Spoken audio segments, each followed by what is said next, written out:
we had to practice pronouncing this. Oh, yes. Sighisoara. Okay, so we're still practicing. I am anyway. It was the town where Count Dracula lived there until he was 4 years old. So it's his childhood home. They do take advantage of anywhere they can in Romania to talk about the connection with Dracula. Which we love. Which we did. And we took pictures of it and had something on the outside iron that it was... The dragon house. The dragon. And Dracul, I think, means dragon. Mm-hmm. And that's where it comes from. Unfortunately, we didn't get to see it with the Christmas market. No, they didn't have the Christmas market. We were there, I think, a week before they started setting up. But the town itself was beautiful. Yes. Oh my gosh.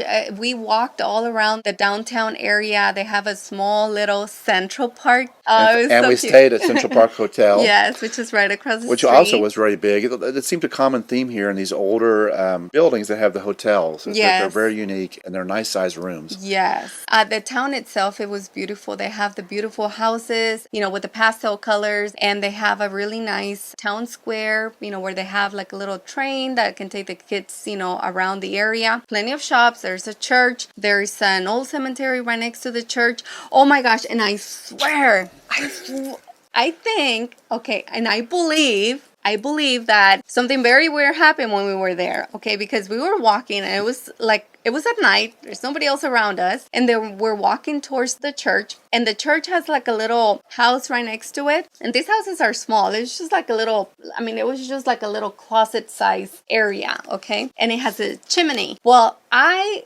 swore up and down, and I still swear to this day, that I saw smoke coming out of that chimney. And I told Dawn, I said, I think there's smoke coming out of that chimney, right? And I was surprised because everything looked so empty and alone. So when I walked a few more steps, there was a tree. And when I came on the other side, there was no sign of smoke at all. And I just couldn't believe my eyes. I was just like, Dawn, there was smoke in that chimney. There was smoke in that chimney. But yeah, I don't know what happened. It was very mysterious, for sure. We've been talking about it a lot, as you can tell.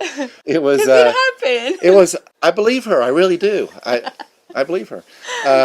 That was at the very bottom of the clock tower. Yes. And which is really pretty from both sides. They have, I think, angels with scales of justice. Yes. Okay, so they have beautiful statues on the outside, on the facade of the clock tower. And there's actually like a little tunnel area that you walk right through. Now, the clock, we happened to be there right at the time when it was striking, noon. The 12 o'clock. And so we got to hear the clock ringing the bells. And I loved, there was a school that was letting out, and the parents were out there waiting for their kids right there. And later on, we went up a hill into another church area that had another school, the high school there. And I'm just thinking to myself, wow, what great experience. Yeah. I wonder if they really know what they're growing up around. Yeah, and, all the history. Yes. Yes. It's amazing. Incredible. Now, this clock tower, you can actually take a tour up to the top, and they have like a viewing deck around the clock area, right above the clock. And you can actually see beautiful views of the entire town or the city there. You also get views from that level though, the ground level from where the clock is, because it's above. You have to go kind of like walk uphill. You can go to the church on the hill, for example. Yes, and then you get, again, beautiful views of the city. So you don't have to go to the clock tower. We didn't go because we didn't know if we had enough time or not, but you can also do that. And they also have, I think, 3 museums in the clock tower area. Mm-hmm. They're small, but they're supposed to be very good. Oh, and the other thing that is very neat about this particular town is they still have a wall surrounding the town, right? Part of the wall has a tower, like an entrance. And each entrance was theme of like a trade, right? So they had, like, for example,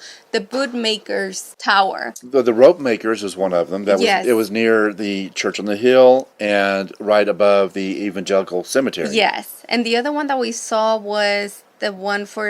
it was like a shoemaker. The bootmaker. Yeah, the bootmaker. And they had a farrier, a blacksmith one. Blacksmith, that's what I was trying to think. 9 towers left of 14 original. Now, this is just from memory from a month ago. But they do have them, and they're all based on somebody's occupation, basically. Yeah. And so these guilds would use them for storage, for whatever they're doing, and also for defense of the town. Yes. We actually walked towards the covered stairway. What was it called? The covered staircase. Okay. It's called the covered staircase. They also call it the pupil staircase because it's really used for kids to get, like I mentioned, there was a high school at the top that go from basically the square up to where they go to school. Yes. And to keep them covered from the snow and the elements. Yes. So you go up the stairs and there's a legend that your loved one is supposed to say your name on every step and give you a kiss, which he didn't do. I did once. Just to, He said it once and he kept leaving me behind. Oh, and the neat thing about the tower close to that church is that the person that takes care of that area actually lives there. So it's still one of the towers that is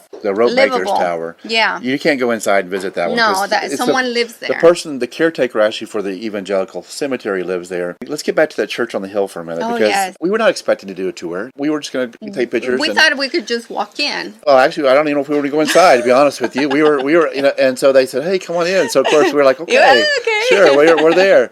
Well, let's talk about what we found when we went inside. What did you see? And So one of the things that was very impressive is that inside of this church, they have uncovered underneath the plaster beautiful frescoes with, all the colors and the images of these beautiful murals basically that were hand painted many years ago, and they had been plastered over. So they've been very carefully removing the plaster and kind of like bringing them back to life, and that was beautiful. They have a lot of old, very antique pieces of furniture, including chests, like hand painted wooden chests but they're family they're family chests. They are, yes. And they were used, okay, so this whole area they're fortified churches is what they are. So they were meant to keep people safe from invasion. So their chests were basically, they'd fill them up with food or other provisions so that they can make it through any kind of siege. Right. And it was neat to see it. Yes, so apparently a lot of these chests will be left in some part of the church and just kind of forgot about them. And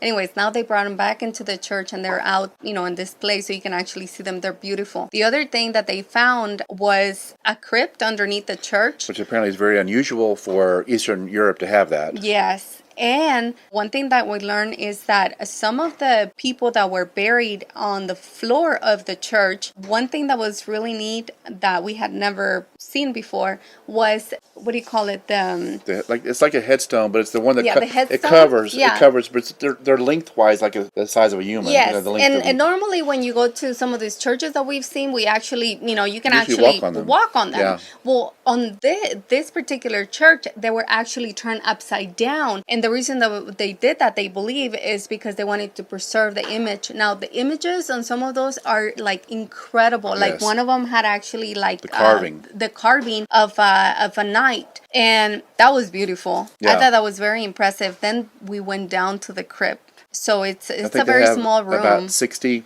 people buried there. So it's like it's 2 walls and 1 hallway and a little altar at the very end.